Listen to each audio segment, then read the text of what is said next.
The first blow came with little warning.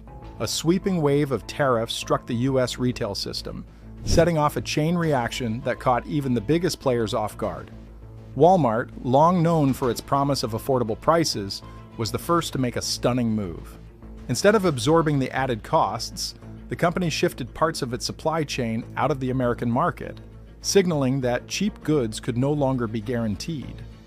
Prices climbed almost overnight, stretching household budgets already strained by inflation.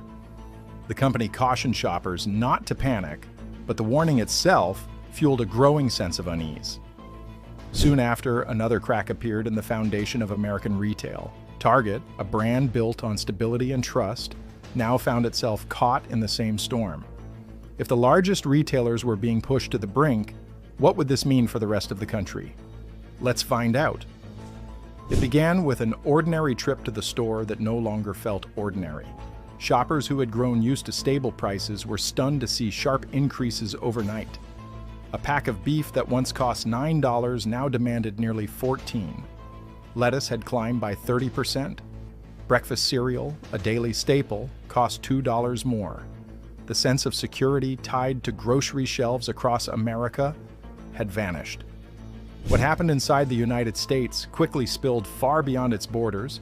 A chain reaction had been triggered by tariffs, and the shock was felt in Asia, Africa, and Europe. Shipments of rice, cooking oil, and canned goods were halted. Shelves in Southeast Asia that once carried American imports were stripped bare. In Nairobi and Manila, food prices surged, and families already living on tight budgets were forced into even harsher struggles. The spark that set off this storm came from the White House. When President Trump lashed out at Walmart, accusing it of betraying American workers, the fallout extended far beyond American households. Walmart had been forced to let go of its famous slogan of everyday low prices. The math no longer worked. Tariffs had erased the possibility of maintaining them, and the company's balance sheet bore the scars. By the second quarter of 2025, losses reached an estimated $25 billion. Those higher costs landed directly on the shoulders of families trying to afford food and basic goods. By June, Walmart's crisis deepened. 10 major distribution centers were temporarily closed, and over 50,000 employees found themselves on uncertain ground. The company's just-in-time delivery system, once celebrated for keeping shelves constantly stocked, now struggled to survive. Executives pointed their finger squarely at the tariffs, describing them as economic weapons dropped directly onto supply chains. What had started as a political move quickly turned into a retail nightmare. The effects reached Wall Street within days. Investors saw prices at Walmart climb, distribution centers close, and panic spread across the financial sector. Fears grew that this disruption would not stop with groceries. Electronics companies, clothing chains, and toy manufacturers all depended on Walmart's enormous purchasing power to keep costs manageable. Now, those contracts were unraveling. Logistics costs spun out of control, brokers revised agreements week by week, and an entire global trade system slipped into territory no one had navigated before. Analysts warned that if Washington did not act, the United States risked the largest retail collapse in modern history, timed disastrously with the approach of the holiday shopping season. The roots of the crisis went back to April 2, 2025. On that day in the White House Rose Garden, Trump signed Executive Order 14,257, known as the Liberation Day Tariffs. The move was designed to put pressure on China, but it quickly tore through the global retail system. Walmart's retreat from parts of the American market was only the beginning. Target, Costco, and Home Depot soon followed. Seeking out contracts with manufacturers in Vietnam and India, this marked the most dramatic restructuring of global supply chains in decades. Tariffs intended to weaken Beijing's role in trade instead accelerated its replacement, and it was American shoppers who paid the price.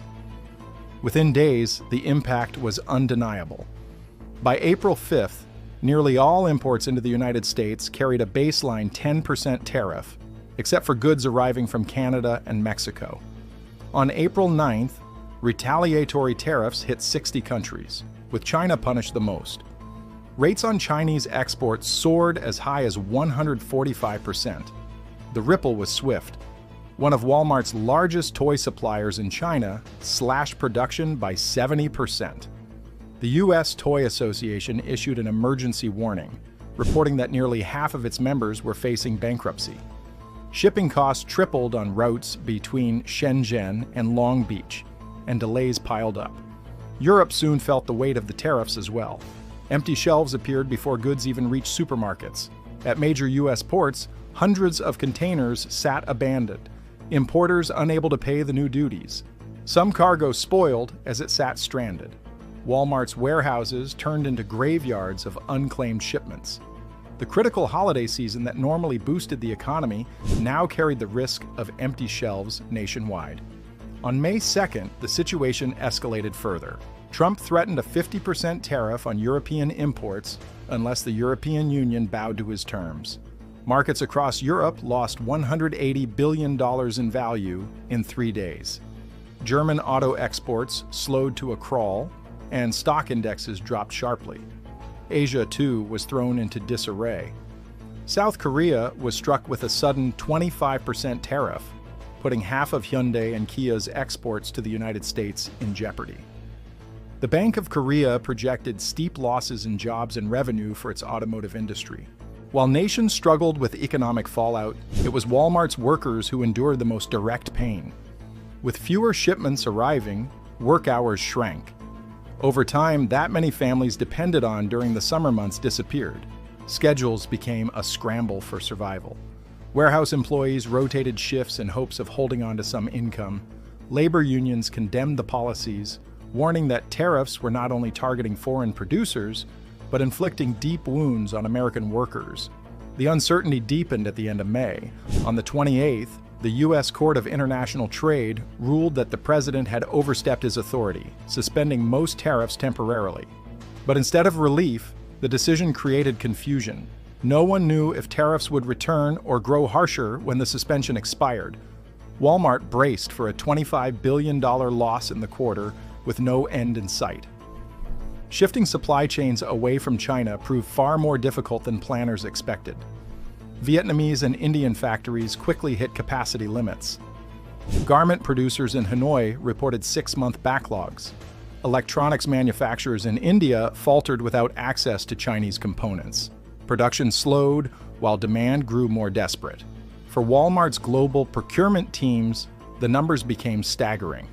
Shipping costs from Asia to the United States doubled in 3 weeks.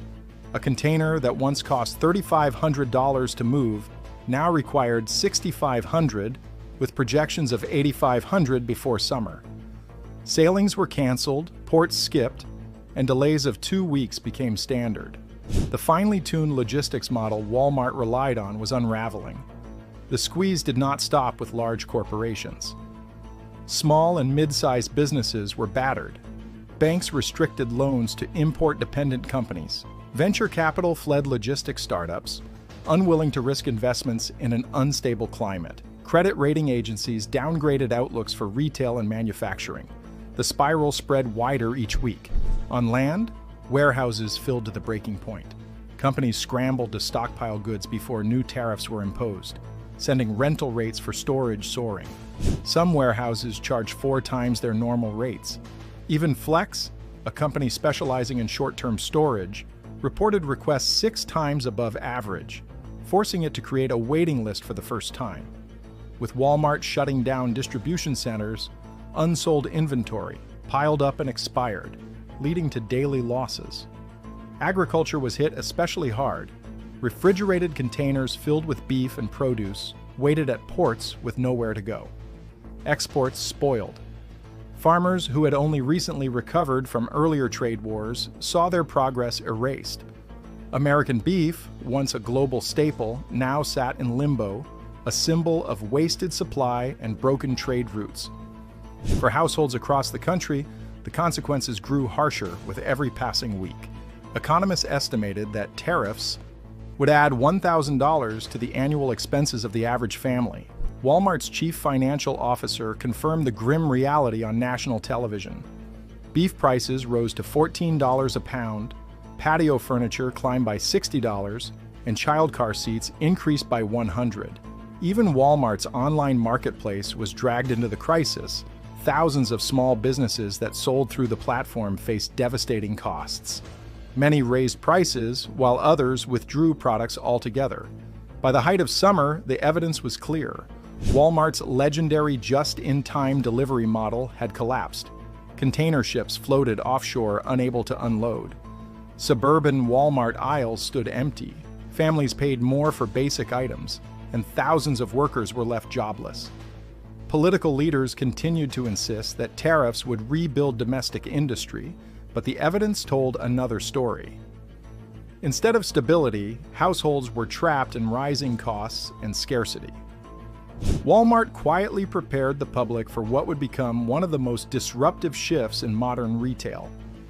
Behind closed doors, a leaked internal document called Project Sort sent tremors through Wall Street, confirming that the company planned to shut down 10 major distribution centers within weeks. The closures stretched from California to Florida, affecting towns and cities that had long depended on Walmart as both an employer and an anchor of local economies. These facilities were not simple warehouses, but vital arteries in a retail machine that moved goods around the clock to keep millions of shelves stocked.